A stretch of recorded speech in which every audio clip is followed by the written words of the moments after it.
since last year, I've just had this existential dread and also like hope and optimism in the same hour, in the same thought process of like, what is even a company going for? Like what are these structures going forward?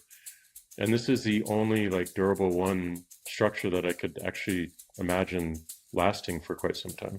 And it was coming from a place of like, wow, is our company just going to be completely irrelevant, in the next coming years?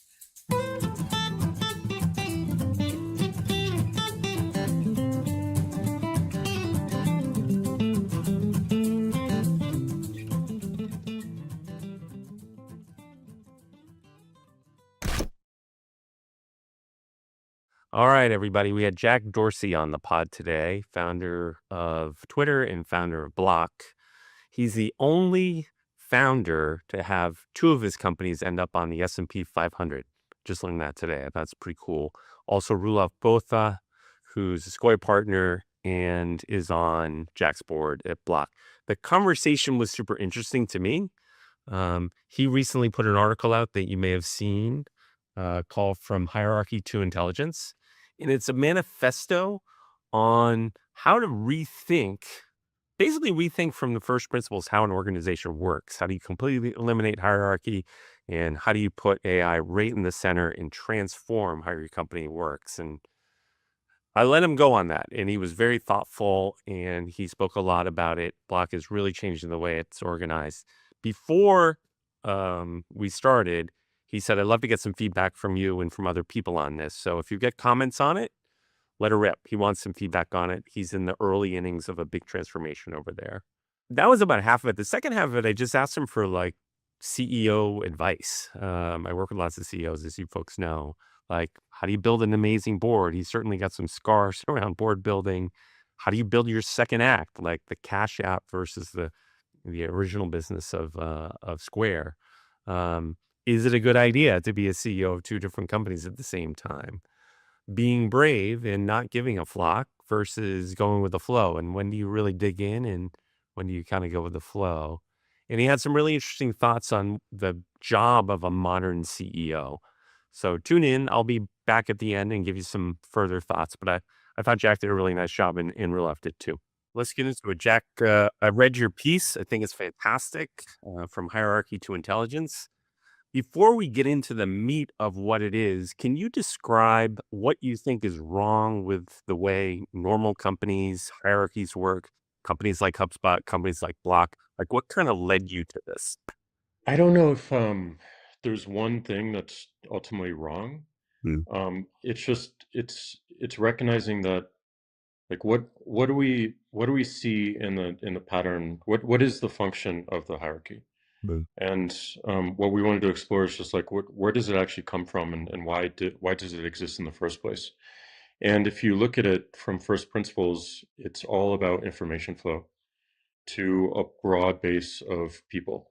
So being able to communicate over a breadth of people and have that be manageable at a human scale. mm. So we've gotten into structures that we've borrowed and iterated on a little bit over 2,000 years. Yeah. Um, and now we're facing this, I think, a completely foundational moment in being able to question every element of how we work. Mm, And the one that I think is questioned the least is probably the hierarchy mm, and probably about how we manage communication flow around the companies. mm, So if we're in a world where we are today, where Block, for instance, is completely remote, or we're remote first, mhm, every single thing that we do creates some sort of artifact, whether it be a Slack message, an email, pull request, code, all these Google document, a meeting that we record. All these things have these artifacts of information about how the company is working, is building, is failing, is making mistakes, all these things. And traditionally, we've been relying upon humans in a management structure, in a hierarchy, to go up and down a chain to relay that information.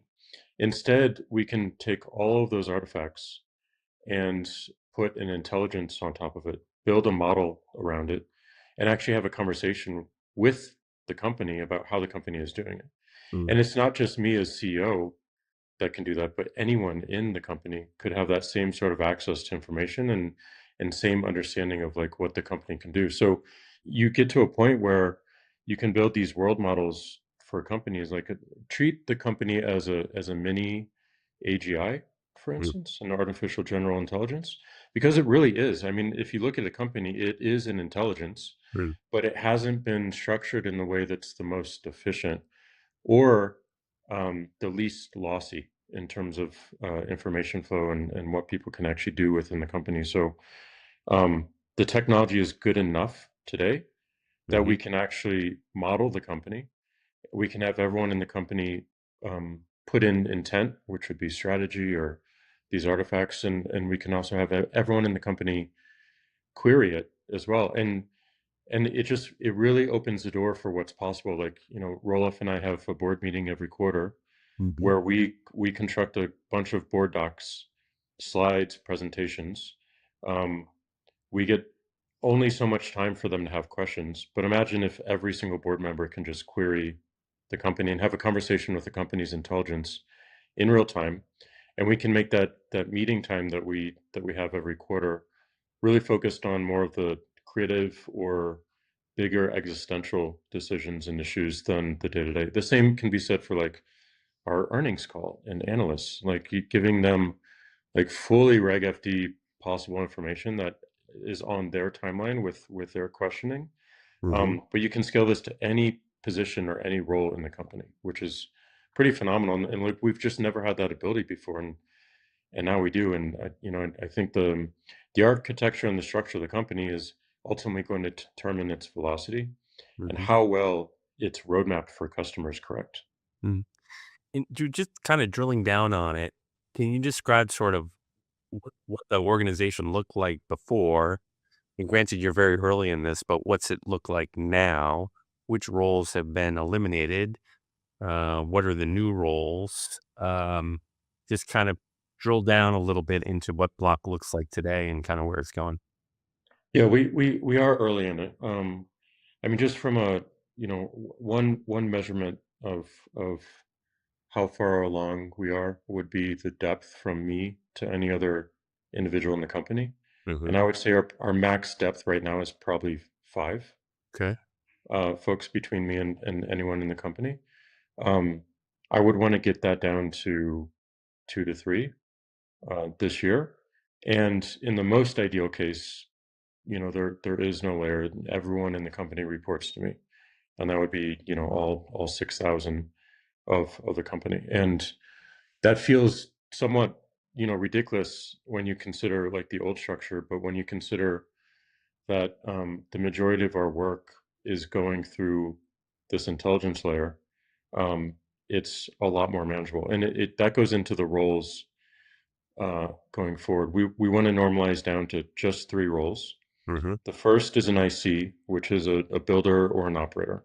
This is Hmm. a salesperson, it's an engineer, it's a designer, um, product person, like, whatever it is. They're actually working with the tools to build or to operate the company. Hmm. Um, they're augmented because they have access to agents. So, one person can, potentially do the work or explore the breadth that, it would take a team or, 10 people to do in the past. So that's number one. And I think there's a durable human skill that lasts there, which is judgment and taste and creativity. Um, so that's probably the largest part of the population is the builder and the operators, the ICs. The second role is the DRI, and that's someone who can own the customer outcomes. They're Hmm. putting a strategy together. They're understanding what roadmap um, uh, allows us to solve customer needs and problems, and they're assembling a team of these ICs to get something done. But the durable human skill there is ownership and accountability. They're really owning the outcomes and whether something is failing or not. And then the last role would be what we consider managers today, which we're calling a player coach. This is someone who is building the capability and the capacity of other humans and their craft, but instead of telling them how to do it, they're showing them how to do it by doing the work. So these are people who might be ICs or they might be DRIs, but they're also really good at giving coaching skills at a coaching skill to help the people around them get better and better and master their craft. And today, that's a management structure where ICs and even DRIs report to a player coach. Mm-hmm. But I think in the future, it's an assignment. It's not a reporting structure, but I'm assigned to ICs or I'm assigned to DRIs to help them master their craft. And obviously, the durable human skill there is building human capacity and coaching. And there's a lot of empathy there, and all the soft skills that we recognize great managers are known for. Um, but but not making it a requirement that they have to be strategic necessarily. They Mm-hmm. have to build because they need to show off the skill and teach in that way, but they don't necessarily need to be a DRI. Now, in very rare cases, one person can take on all three of those roles. I think I can take on all three of those roles. My leadership team is expected to take on all three of those roles. They're expected to build as an IC or operate the company. They're expected to be strategic and actually think about roadmaps and customer outcomes. And they're expected to coach and help raise the skill level around them with the people that they work with their direct team. Just a little kind of before and after, and you're mid on this, and let's pretend like it's working great and it's 2 years from now and it's extremely flat. Like what is the role of the CEO before and after? How's that? Most of the listeners, by the way, are CEOs. Um, what does like planning look like before and after? Um, what happens to all those people who are directors and managers or the kind of glue people? Like what are kind of the before and afters in your mind? I think my job as CEO in the past I've thought about in three ways. Number one is to ensure that we have the right principles and the right team dynamic. Mm-hmm. And that's like hiring and firing and setting values and setting the culture and setting the tone. Mm-hmm. The second is to ensure that decisions are being made in context of our customers and industry trends and competition. And the third would be to raise the bar on our execution, like to constantly increase our capability and to push ourselves into doing things that are uncomfortable so that we're growing all the time. So that's how I thought about my job up until this point. I think in the future, you have those elements certainly, but I think it's more about like the architecture of how the company as an intelligence works. And like if we're building the company as an intelligence, our job as humans and my job as CEO is to constantly align it to where we think the right outcome is. Mm-hmm. And I see like, visually I see the company, the intelligence, the world model for the company in the center. And then on the edge are the humans who are just constantly aligning this towards customer outcomes. But even that changes, I believe, because I think a company's ultimate limiting factor is its own roadmap. And I think what these technologies point to are that our customers are they're going to have the expectation that they can ask for a feature that doesn't exist on our roadmap and that it just is served to them. Mm-hmm. And that's where like you really get into the layers of like, okay, so what do we actually build? We build up capabilities, which are effectively our tools. Like we can issue cards, we card acceptance, peer-to-peer lending, all these things we do as a financial technology company. We have these interfaces like Square, which has a register and a dashboard. We have Cash App, we have Title, we have BitKey, we have Proto. These are interfaces. These actually touch the real world, touch humans, and we can deliver our capabilities in these interfaces. Today, they're built with like these very specific navigations that are our roadmap and our understanding of what our customers want. When you move to the third layer, you have proactive intelligence. We have all this understanding of our customers. We're moving money. Money is the most honest signal in the world. You can lie about literally everything, but when a transaction occurs, like that's something that like really tells the truth about your life or your business's life. And based on that, we can actually prompt our customers instead of waiting for them to prompt us or having the right question to ask. So we can do the very simple but very valuable thing of like, how do we protect our customers' cash flow?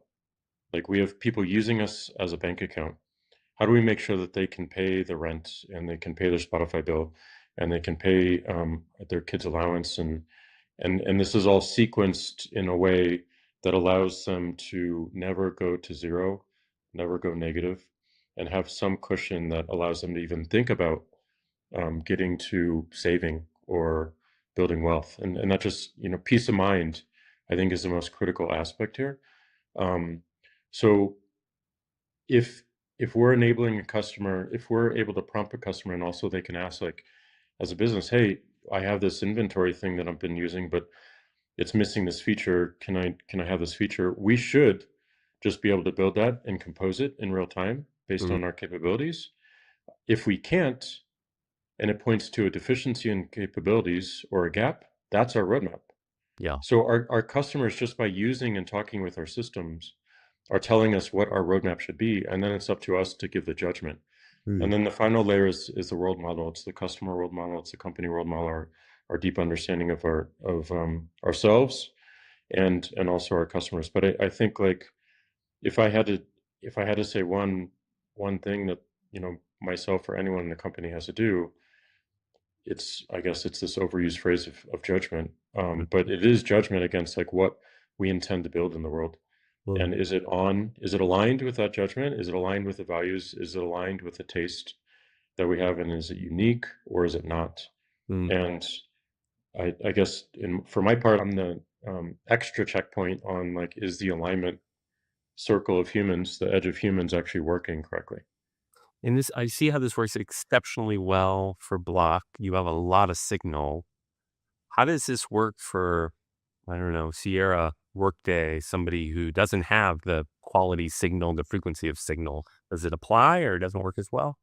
I think it probably does. I think it goes down to, like, are you building a business that, like, understands something of human nature deeply, and it Mm. gets deeper every single time, and that's a real tangible signal that just doesn't go away. And if you are, then I think you can build your company as an intelligence. If you're not, then it's probably an add-on to something else.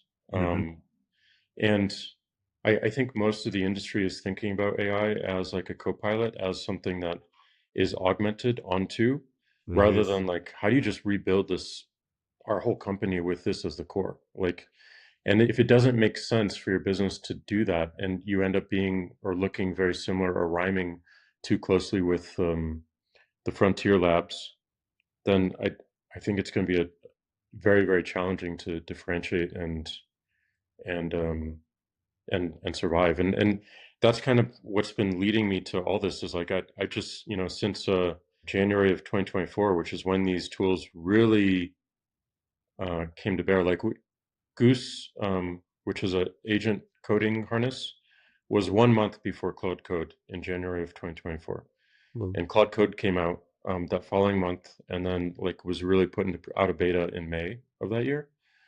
And you know that whole year I just spent every single day for 3 hours every morning just pushing myself, like, can I get it to do something that I didn't think it was capable of, or I didn't think I was capable of?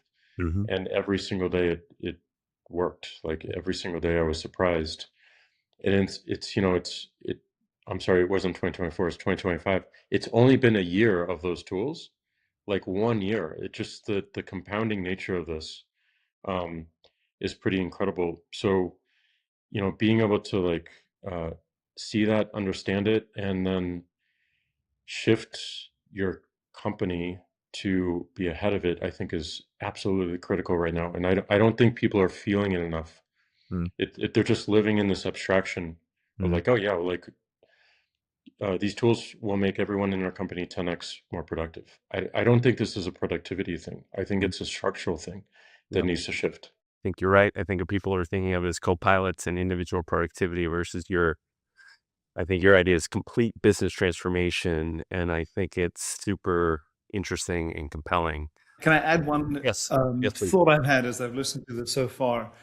One of my favorite pieces of writing ever is Adam Smith, Wealth of Nations.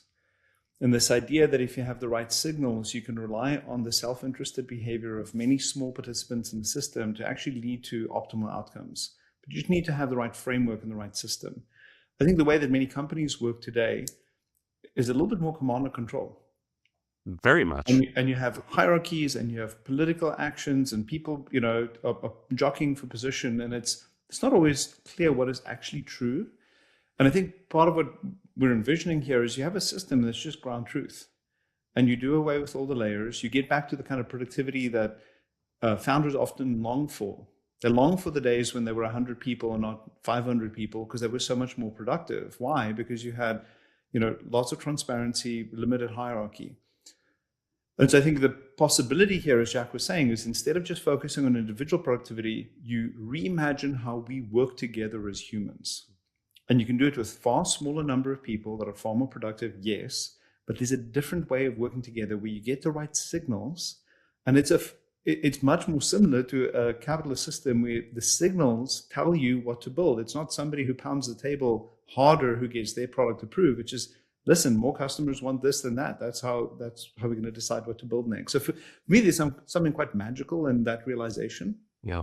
About 4 years into building HubSpot, I eliminated no org charts, no titles, and everyone lost their mind. They didn't like the idea. And we ran that for about 9 months, and I got worn down, and I brought it back. The thing we didn't have was an intelligent system that had all those signals that could help us make decisions. So it's exciting to see this year. I have a theory I want to run by you, Roelof. Like, I sort of think of like there's manager mode. It's a pyramid. The VPs make most of the decisions. And there's founder mode, kind of flat. The founder makes a lot of the decisions. And then there's, I'm just going to call it Dorsey mode. It's a circle, and the AI makes most of the decisions. Do you buy that? Oh, I don't think the AI makes most of the decisions. I think that, and Jack should correct me here, I think the AI helps with communicating the alignment, and the management team or the inner core helps set the framework. What is the objective function? Are we optimizing for growth rate, gross profit per employee, net promoter score, probably some combination of those variables? And the humans at the edges perform an incredibly valuable function of correcting and informing and sort of steering that. And I think one of the phrases that Jack has, which I absolutely love and I've stolen so many times, is companies have multiple founding moments. Yep.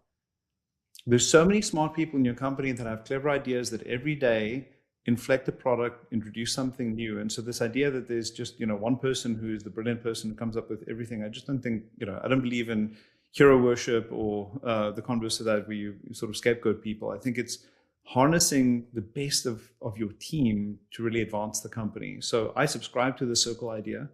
Yeah, I also don't think the AI is making the majority of the decisions. I think it's facilitating a more context-rich decision.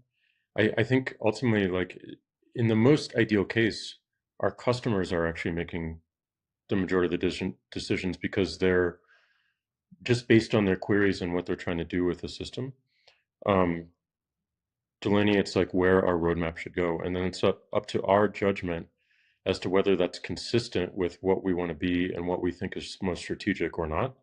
But we just, we weren't able to get to that level of data fidelity before, because we had to infer it. We had to do customer research. We had to do interviews. We had to do look at our customer support, product feedback on Twitter, all these other things. But when your interface is a conversation with your customer instead of like this visual navigation, you suddenly get like this amazing fidelity of like, what do our customers actually care about? What do they actually want?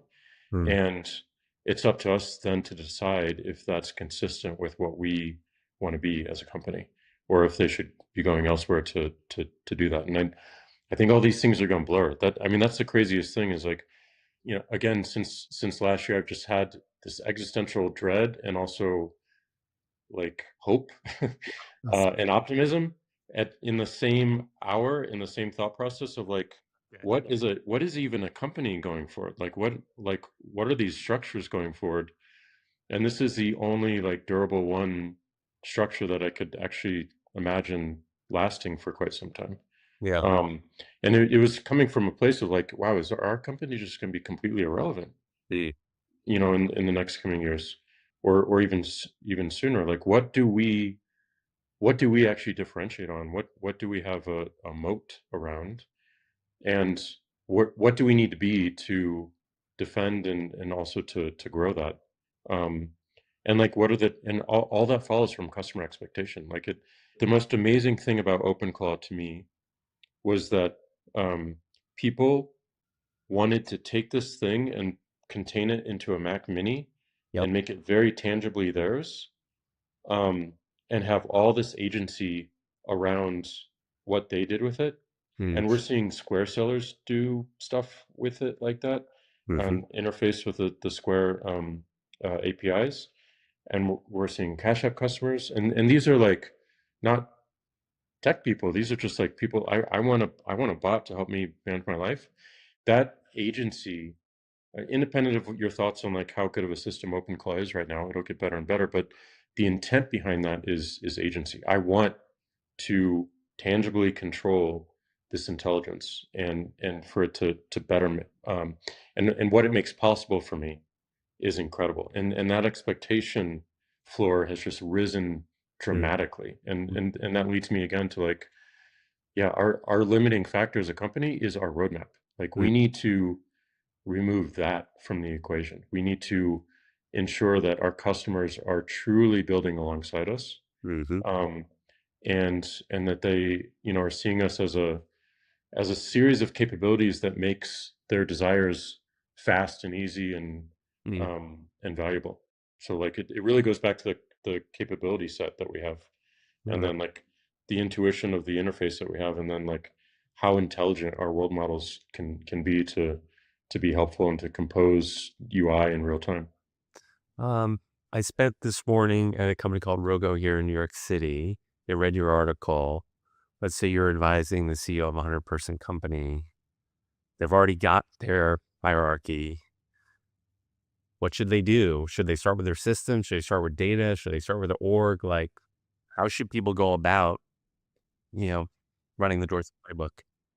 Uh, I don't know about this Dorsey playbook thing, but um, Well, we don't have it all figured out. I think there's an important dose of humility that we have, that we're yeah, endeavoring on this path. We believe it's right, but we know there's a lot to figure out. yeah. It's more like if you were to at 100 people, or even just starting today, if you were to build your company as an AGI, as an intelligence, what would it look like, and what would you need to really differentiate? Like, if I were starting a company today, I would be so excited about how quickly I could build things and how quickly I could prototype and get things out to customers. I would be in this like valley of dread about distribution Yep. and attention, because there is so much noise out there, and it's so hard to get to the actual signal of like who's building something interesting Mm-hmm. that will actually fundamentally change something and will be around for more than a year. Yep. It just like, I think distribution really becomes a differentiator, and I think there's some event horizon where the way we think about distribution today closes off. It like there's the apps, for instance, and websites, and like the traditional retail. There's a number of things that will change, and if you don't have the distribution today, it's going to be very hard to fight for that. But there'll be new areas of distribution that are probably more important, and I don't know what those look like. But I would say, like, I would assume that a company of 100 probably is no more than 2 to 3 layers deep, hopefully. Um, and now would be the time to just like really question, like, do I need a hierarchy? Like, Brian, a year into Square, we removed titles. We normalized everyone to lead. Yep. We did it for like, we were talking with all these banks all the time, and you would have these EVPs and VPs, and Yep. they were looking for the same on the business card, and there's this whole business card culture. Yep. So we ripped up all the business cards. We normalized down to a title of like, you're a lead of what, and the longer that is behind lead is probably the farther down you are in the organization.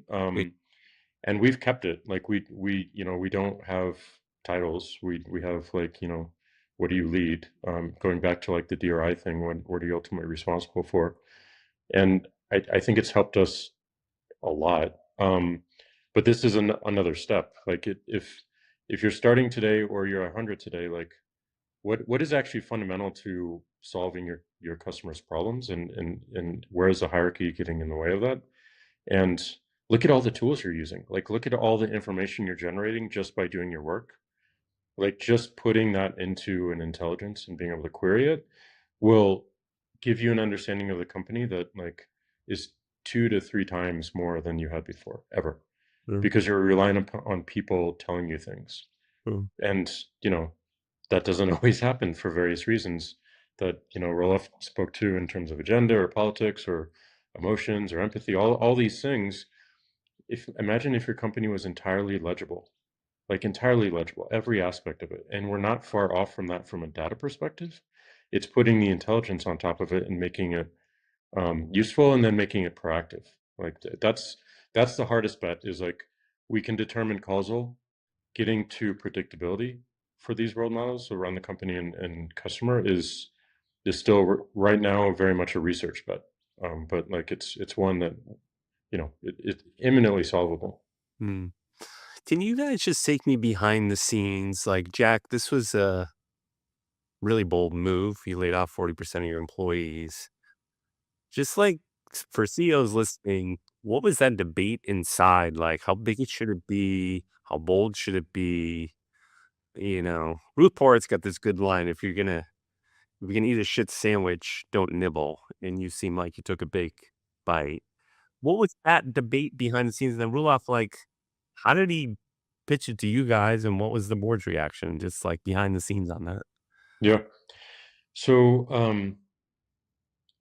it was something, December of last year is when the models really got a like noticeable upgrade from being able to be really good at building prototypes and greenfield efforts to like understanding like large code bases and legacy code bases like our own. Um, there was, hallucination wasn't much of a topic in terms of like the coding ability, and the tool harnesses we became suddenly very mature, like just in that month. And it just like everyone went home for the holidays, and everyone played with these tools, and they were surprised at how capable they were, Mm, and what they could do with them. And we came back, and the conversation was like just going around the table. Would you build the company this way if you had these tools today? Like, what would the company look like? And everyone around the table in my team just said, like, it would not look like this. It would not be this size. It would not be structured this way. And we've been making like changes on the edge, like going from a GM structure to a functional structure, to reduce, like putting a cap on our layers to 4 me plus 4, and all these like small things. But if we were to really reboot and rebuild the company, like, would we end up where we look today? And the answer was uniformly no. yeah. And then we just did this exercise of like, okay, so what is the minimal number of people that we would need to keep the service up 100%? And then next, what is the minimal number of people that we would need to be fully be in compliance with our regulators? Mm, We're a highly regulated business, so that one's extremely important to us, and legal, obviously.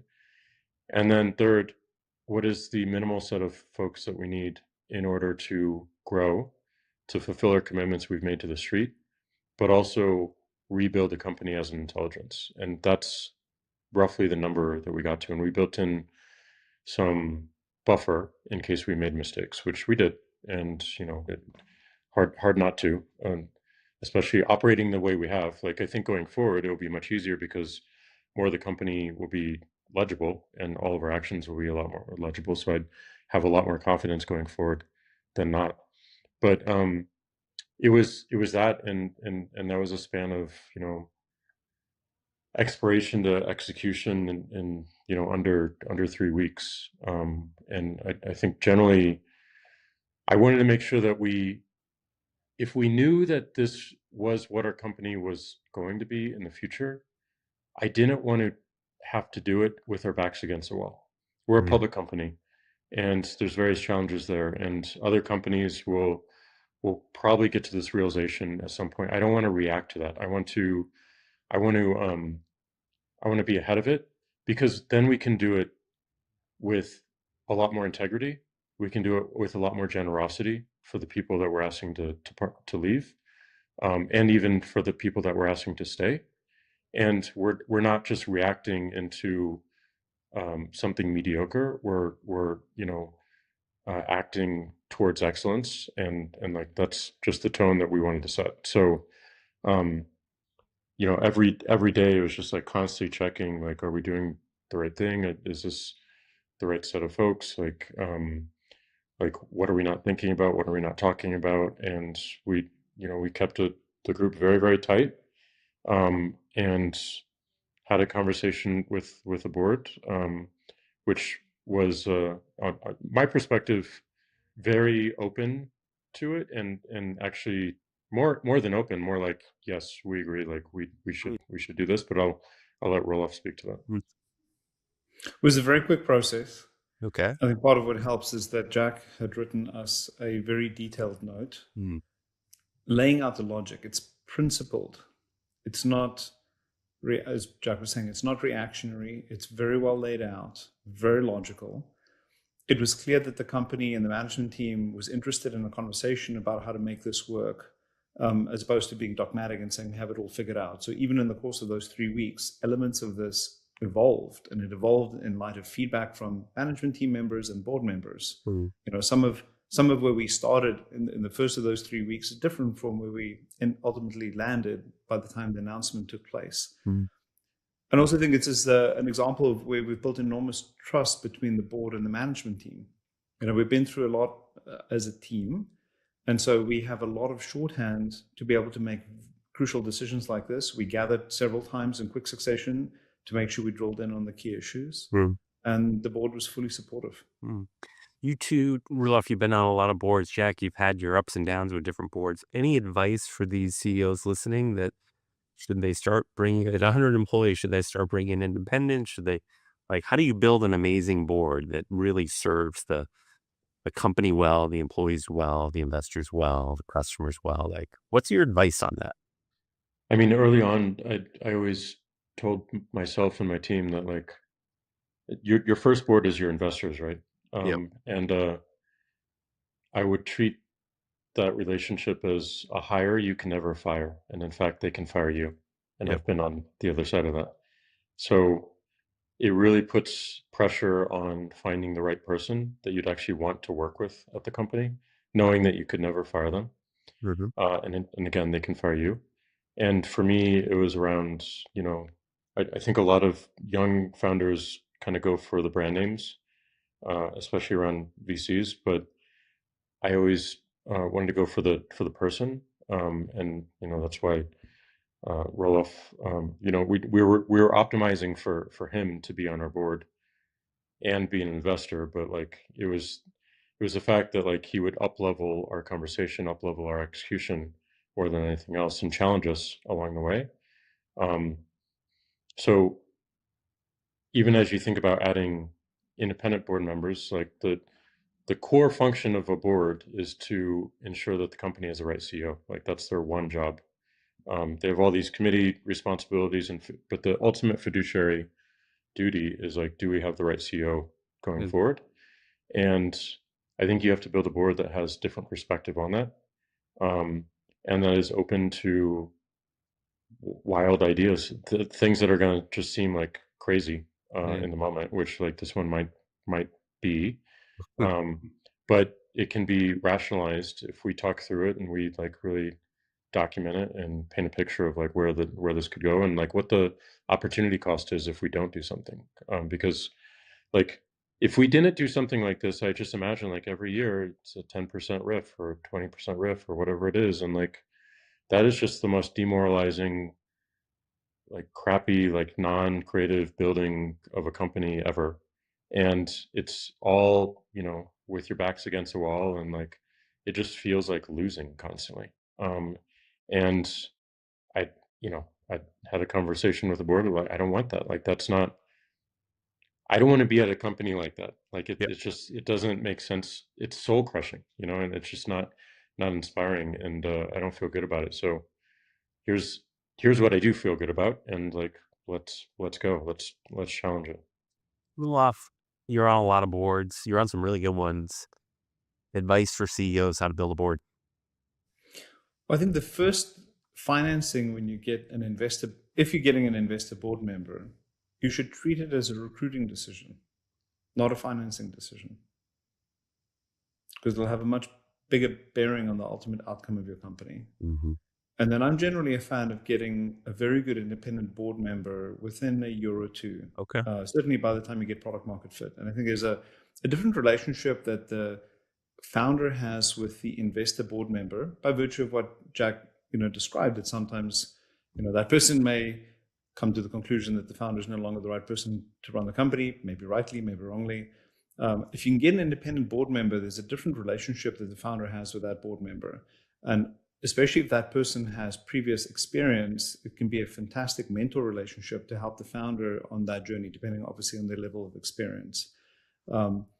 I think boards are often built too late in a rush, especially in the run up to an IPO, where people suddenly realize, oh, I've got a 4-person board and I need 9, or whatever the case is. And then you suddenly assemble people who have no context, they have no history, and they have no chemistry, because you will be tested. You're going to have a situation where there's a short seller report, or you're dealing with a hostile, situation with an activist investor, or a tricky financing, that really tests the mettle of the team. And you want to understand the dynamic between the board members and just their willingness to go along and their alignment with the core values of the business. And so I just think it's one of those things that requires a lot more care than I think most people apply to it. Yeah. Jack, you've started a couple great companies here. You're kind of startup founder, scale up CEO. Brian, he was the only person to have founded 2 companies that made it into the S&P 500. Oh, that's amazing. And the only person to have been simultaneously CEO of 2 public companies. Okay, just Jack, for the record. then this Which should not be a goal for anyone, by the way. That's I recommend he's CEO of 2 companies. Is it ever a good idea? Not public companies. Yeah. Private, maybe. Private. I think there's probably going to be more of a trend where people are leading multiple companies that are private, but public companies, should be like an anti-goal. It's an anti-pattern. What can founder CEOs learn from, what did you do right? What did you just get wrong? What advice do you have for that 100-person company CEO? It's growing really fast. Yeah, what do you got? My only regrets in life and also in our businesses are where I decided not to learn something. Okay. Because I embrace all of our mistakes and all the bad decisions we made, but if I'm not learning from that, actively learning from it, that's what I regret. And in probably the worst case in any of these companies, just delegating way too much. Yep. Especially within Block, because I wanted to set a structure where we had multiple CEOs in this company, but I realized, oh man, we're just building a holding company now. Yeah. And we got the CEO over here for Square and CEO over here for Cash App, and the value of our company is not these unrelated things that are growing at different clips. It's how do we bring them together and really challenge the whole financial network entirely, because we both sides of the counter. So why aren't we structured that way? Mm-hmm. And that, I think, led to just very differing cultures and values and execution levels, and that was a mess. So I think the one thing that I probably consistently would have corrected would be just delegating too much, too much of that, and I didn't learn that fast enough. That's the regret, is I didn't choose to learn from that fast enough. But when you have your entire company's legible, it's a very different equation. Mm-hmm. And I think my regrets going forward, if I were to predict them, would be am I actually putting enough entropy into the system, enough of the intent into the system to actually keep us relevant going forward? And that's hence the shift. I can't imagine doing anything bigger than rebuilding our company as an intelligence, or more correct, given where everything is trending. So it feels like I have to constantly build and constantly learn from whatever we're putting out there in order for us to stay relevant Mm. going forward. So there's one anecdote that came up, Jack, last week, which was how different meetings are today. They're obviously, maybe you can talk about how frequent meetings are taking place now, and what's the color, what are the nature of the meetings today versus what they were a year ago? Well, I mean, just 2 months ago, every meeting that we would have would come. You have this, Brian. Like, you see a presentation or a Google Doc, and we go through it. Yep. Now, everyone is bringing a prototype that they built, Yep. which is pretty amazing. And like, it's either simulated data or real data, but it's a cut on their work in a way that's far more has far more depth and realism than we could ever get from a slide deck. And because they can actually modify it in real time, like Uh-huh. we can have a conversation around like what they're actually building in real time. Mhm. So like the breadth that we get to explore is suddenly incredible, and that allows us to like really, again, it goes back to judgment. Like, which thread are we pulling on this now? Because Mm. we can see like everything in the horizontal. Where do we want to go like deep, and like what is the right path? And the cost of like being wrong on that path and going back up the tree and going down another path is getting closer and closer to zero, Mhm. because the tools can explore the path so quickly, and then also we can go down them much faster. I completely agree with you. Like a lot of times in HubSpot's history, what worked was when we were doing a lot of different stuff and we were distracted. It's like, let's just get focused. And then we made progress. I see the startups these days doing more things in parallel and just being more productive and getting more done. And I used to preach focus. I don't preach it as much as I do. But do you ever, either of you have a reaction to that? Yeah, it's I think it's I think it's having a wider perspective to start, and then like because in the past, if we were to explore different paths, like it would be a it'd be a very costly exercise, especially within hardware, for instance. Take you a long time to build that prototype. But today we can do it in an hour. Yeah. And then so I do encourage more exploration, but I think focus on getting the details right when we do choose that path. And like, it's the 80-20% thing, which is like, these tools will build about 80% of where we need to go.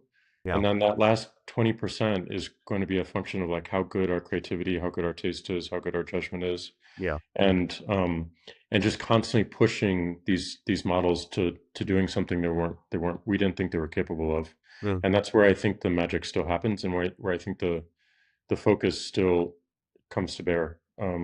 Because at the end of the day, right now, you have to pick something to put out there, because we do have a roadmap. But when you remove that limiting factor, as I said, and you focus on building the four things instead, like, the capabilities, the interface, proactive intelligence, and the world model, then, it just changes everything. Mm. So I don't even know if the question matters anymore. Yeah.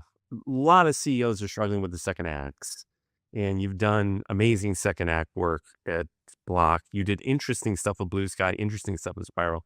Advice to CEOs trying to figure that second act out. Uh, I don't know if I ever considered it to be like a second act. It's just something that like I wanted to do and I had to do, and it was interesting. Or you're building something new, it's distracting to the org, and like, how do you Yeah. resource it? Well, Cash App was like that in the early days. Yeah. Well, that's a good point. Like, so I think every leader has to be comfortable with losing credibility with their stakeholders at Yeah. some point in order to do something interesting. Like, when we had multiple moments, and these are the founding moments that I think are critical for a company. But like, we started with a card reader. Eventually we determined that, hey, we should probably lend money to sellers, because like no seller wants to accept credit cards. What they want is to get more sales, and what helps them get more sales? More capital to deploy into their business.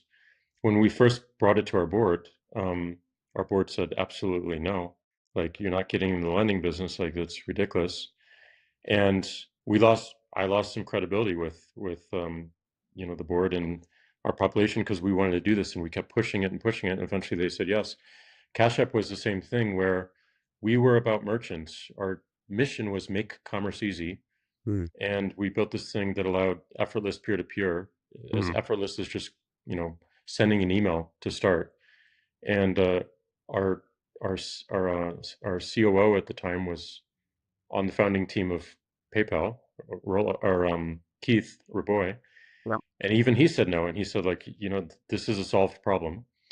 Everyone in the company hated Cash App. It was a team of 8 people, and hated it for 2 to 3 years. So we mentioned it less than 8 times in our S1 to go public. Our investors didn't understand it at all. And every day that I allowed it to persist and defended it, I lost credibility. And I knew that I could earn it back if we saw success there, and we did. Like we monetized it, and it became profitable, and it's now over half our business. And um, so I think it's getting comfortable with, like, you're going to lose credibility, and if you have an understanding of like how to earn that back, uh, it's okay. And you don't have to care about like what people think if you have the principle of why it's important and why this needs to exist, and you're okay with, yeah, people aren't going to trust me for a bit, and it's okay. I'm staking part of my reputation on this, and this is why I believe it. I think it makes all those answers stronger, by the way. I have a weird story for you. When Sequoia was hiring me, they write a memo when they're investing in a company or when they're hiring someone. And the memo on me was, one of my strengths was I was DGAF, don't give a flock. And one of my weaknesses was I was DGAF, I don't give a flock. You strike me as someone has high DGAF, and you stick with your convictions for very long periods of time. Founders struggle with that. I struggle with that. Advice. Yeah. I would say it wavers for me. Like it's definitely I get a lot of hate, a lot of pushback, a lot of challenges, like internally, externally. But again, it's I made a decision some time ago when I first became CEO of Twitter. Everyone was telling me I needed a CEO coach, Mm-hmm.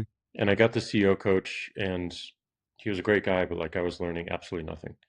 And it just reminded me of all these times when you put so much emphasis on, like, who's my mentor? Who am I learning from? Who's my mentor? Who am I learning from? And around that time, I just decided I'm going to shift my mindset. And every single person I talk with, every single encounter I have, every single problem I face, that's my mentor. Yeah. And for it to be a mentor, I have to decide that I'm going to learn something from it. Like Mm. every encounter I have is trying to teach me something, and what am I trying to learn from it? And just I would force myself to like write it down, like every day and every encounter, and just like, what did I learn from this? And again, my biggest regrets are when I decided not to learn something from it, because it's likely that I would have repeated it or whatnot. So Mm. even the negative feedback, or the credibility loss is a teaching moment, and it's just a decision of like, am I learning from this or not? And that allows you ownership over it. Like, it just like, it gives you agency over all this stuff. Like, what is this thing trying to tell me right now? Like, what am I ignoring? What am I being stubborn about? Um, and sometimes I get to the right answer, sometimes I don't, and I just like continue in my ways, and it's a failure. But I just having that mindset, instead of having this one mentor in your life, now you have infinite mentors. It's like, it's uh it's just an amazing way to approach life and challenges that I found. You're definitely a learner. Talk a lot about it on other. I've seen you talk about it a lot. You're a meditator. Should all CEOs meditate? What are the benefits you get as a CEO? And what do you take from Mark Andreessen talking about how he's not introspective? I thought that was an interesting comment. Like, talk about meditation, CEOs. What do you get from it? Yeah, Him saying that he's not introspective is very introspective of I him. thought that was interesting. Just to be clear, Yeah. um, I didn't get a lot from that, but I do think the when people think of meditation, they think of like this woo woo, like, person in the desert, and uh, I've been characterized as that, and looking at the clouds, and like, imagine the clouds going by and your thoughts are the clouds, and make them dissipate. But if you actually get into like true meditation, it's a very physical thing. Like, it's a very physical practice, and what you're doing is you're training your mind to focus on one point. One point. Like, the meditation retreats I did were 10 days, and you spend the first 3 days sitting from 4:30 in the morning till 9 p.m., Yep. focusing on the feeling of your breath on your upper lip. Yep. Just that, and just the sensation of it. And what you're training your mind to do is to sharpen your focus and then just to observe the sensation without reacting to it from an emotional or intellectual standpoint. Mm. And then the next 7 days, you go up and down your body and you're scanning for sensations like pain, and you're sitting cross-legged and you can't move for 3 hours at a time. Mm. And it's super painful. Mm. And you actually observe this pain, and you're just like, you're constantly with this mindset of like, this isn't permanent. If I were to stand up, it goes away. Mm. And it's just that training your mind to like recognize everything is impermanent. There's no need to suffer or be attached to something that's going to go away. Mm. Like and you're doing it in this very small physical way, but then you apply that whole concept to your whole life, every emotion or reaction or encounter you have. So I would recommend it only because it sharpens your focus, it sharpens your power of observation, and it diminishes your instinct to immediately react to things and to actually see them for what they are and then choose how you want to act with that information. Mm. So if you think about it as like a woo-woo, head in the clouds, then that's what you're going to get from it. If you see it as a physical practice to make your mind stronger, you'll get that. And that's what I see, and that's what you practice. Mm. Maybe I just close on, start with you, Rulov. There's some timeless qualities of CEOs that last the test of time. And Rulov, you're involved with YouTube, Instagram, Block, Mongo, Unity. What are timeless CEO qualities, and what is new? Like, what are the new qualities CEOs need today? I like acronyms, so I came up with one which was ALE, ALE, which is sort of not a very pleasant drink for most people, but anyway, authenticity, logic, and empathy. So authenticity, I mean, are you pretentious? Are you do people see who you really are? Do you behave authentically? Are you logical? Are you predictable? Are you rational? Or do you fly off the handle? And you're empathetic. Do you really care about the team that you manage? Do you really care about the business? Or, sort of the opposite of being a sociopath, perhaps, but deep empathy. So I think of those three qualities. I mean, there are many more that one could list, but I think it's just hard to keep it in your mind. So for me, those are the three most important: authenticity, logic, and empathy. I think when it comes to dealing with humans, most of those things stay the same. And I remember how many of us thought the world was going to be so different in the midst of COVID. And I listened to a talk that Steven Pinker gave, and he talked about how probably things are going to go back largely the way they were before. And I think the same is true here. Yes, companies are being built differently. Yes, AI is absolutely transformational. It's going to upend so many industries. I think it's the biggest drainer of moats companies have ever seen. But some of the basics of dealing with people and leading remain true. The one I would say is probably different is the pace of change is so fast. And I think, kudos again to Jack for the speed with which we're moving on this decision, because it would have been easy to dither for 6 or 12 months on this decision. So you've got to move fast. Jack, thoughts on that? Like when you've hired some amazing people in your career that have gone on to do some amazing stuff. What do you think? And what's changed? What's timeless? What's changed? I value someone who's able to reprogram their mind and assumptions constantly. I mean, this is stated a lot, but just being able to question your own requirements, your own assumptions, and your own decisions, or how rigid you are towards your past, the company's past, and its sacred cows, or what the competition is doing. It's just being able to like go wild for a bit, and then also being able to get that entire corpus down to something that's actually manageable and that can be articulated in a way that other people understand. I think that's extremely valuable. Has it always been valuable, or is more valuable because things are moving so fast right now? I think it's more valuable. Like being able, I mean, I think it's going to be so easy to go along with the momentum of what's happening around us today.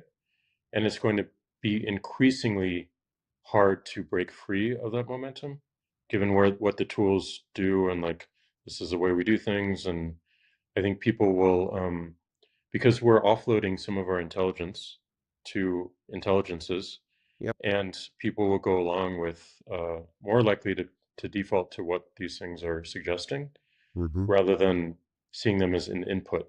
Like I think we're still in a mode where most people are seeing what the intelligences do, these tools do, as output rather than better input to create better output ourselves. Mm. And I think that's important to me. Like when I was doing that, like every day, 3 hours, like this is input to me, Mm-hmm. and it's now up to me to like really make better output from like all this new input that I have, and like the ability to just take all this and see it at once. It's just phenomenal. Mm. So having someone who's able to discern signal from noise and cool from not relevant, like this is highly overused right now, but the taste thing is real. Mm-hmm. And it's not just like I know what things look good together. It's more like, do I have a point of view? Do I Yeah. have a perspective and an opinionated drive to get it there? And is it relevant? Is it more relevant than what else is out there? Mm. And I think that's critical. That's what any founder is doing, is like, I'm building something that didn't exist in the world because I wanted to see it there. Mm. And because it didn't exist is why I'm building it. And I think right now you're seeing a lot of companies that are just copies of copies of copies of copies because Yep. it's easy, Yep. instead of like, what's your point of view? Like, what is opinionated in this, and like where is it pushing the boundaries, and where is it uncomfortable? Mm. I think that's brilliant. It's a great place to end. Thank you both for coming on Long Strange Trip.